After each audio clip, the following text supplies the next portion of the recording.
Hi guys, ഇന്ന് നമുക്ക് കുറച്ച് അവധിയൊക്കെ കിട്ടിയ ദിവസങ്ങളല്ലേ. അപ്പോൾ എന്ത് ചെയ്യാം, നമുക്കിന്നൊരു വൈറൽ പുഡിംഗ് റെസിപ്പി ആയാലോ.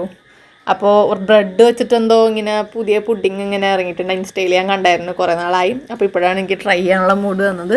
അപ്പോൾ ആദ്യമേ നമുക്ക് ഷുഗർ കാരമലൈസ് ചെയ്തെടുക്കാം. ഓക്കെ, നന്നായിട്ട് കാരമലൈസ് ചെയ്ത് ഷുഗർ എടുത്തതിന് ശേഷം നമ്മളൊരു പ്ലേറ്റിൽ ഇങ്ങനത്തെ ഒരു ട്രെയിൽ നിങ്ങൾക്ക് എന്ത് വേണമെങ്കിലും ആക്കി വയ്ക്കാം. ഓക്കെ, ഇതുപോലെ ആക്കി വയ്ക്കാം. അങ്ങനെ ഫസ്റ്റ് ലെയർ റെഡി.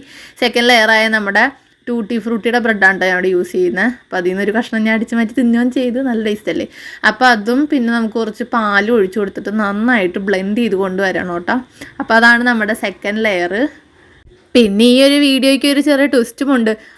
അപ്പോൾ നമുക്ക് സംഭവം എന്താ അടിച്ച് ഇവിടെ സെറ്റായിട്ട് കിട്ടിയിട്ടുണ്ട് കേട്ടോ. അങ്ങനെ നമ്മുടെ സെക്കൻഡ് ലെയർ റെഡിയായി. അപ്പോൾ നേരെ നമുക്ക് ആ കാരമൽ മിക്സിൻ്റെ അപ്പോൾ ഇതും കൂടി ഒഴിച്ചു കൊടുത്തിട്ട് ഞാൻ എൻ്റെ ക്യാൻഡി മെഷീനിൽ വേവിക്കാൻ വേണ്ടി കൊണ്ടുപോകാം കേട്ടോ. നിങ്ങൾക്ക് ഇഡ്ഡലിച്ചമ്പി യൂസ് ചെയ്യാം കേട്ടോ. എന്നിട്ട് 30 മിനിറ്റ്സ് നന്നായിട്ട് വേവിക്കാൻ വെക്കണേ.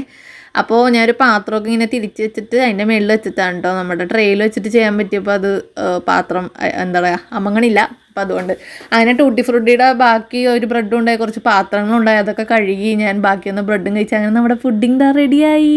നമുക്ക് പ്ലേറ്റിലോട്ട് ഇട്ട് തിരിക്കാം. ഓക്കെ, ട്വിസ്റ്റ് വരുന്നത് ഇതാണ്. ഇത്രയും കഷ്ടപ്പെട്ട് ഉണ്ടാക്കിയിട്ട് അവസാനം നല്ല വളിച്ച ടേസ്റ്റ് ആയിപ്പോയി. അത് വേറെ കാര്യം, വായ വയ്ക്കാൻ കൊള്ളൂല. പഞ്ചസാര ഇങ്ങനെ ഉരുക്കിയിട്ട് കഴിച്ചിട്ട് പാടുണ്ടായിരുന്നില്ല, അത്രക്ക് നല്ല അലമ്പ് ടേസ്റ്റാണ്. അപ്പോൾ ആരും ട്രൈ ചെയ്യരുത്. Bye bye.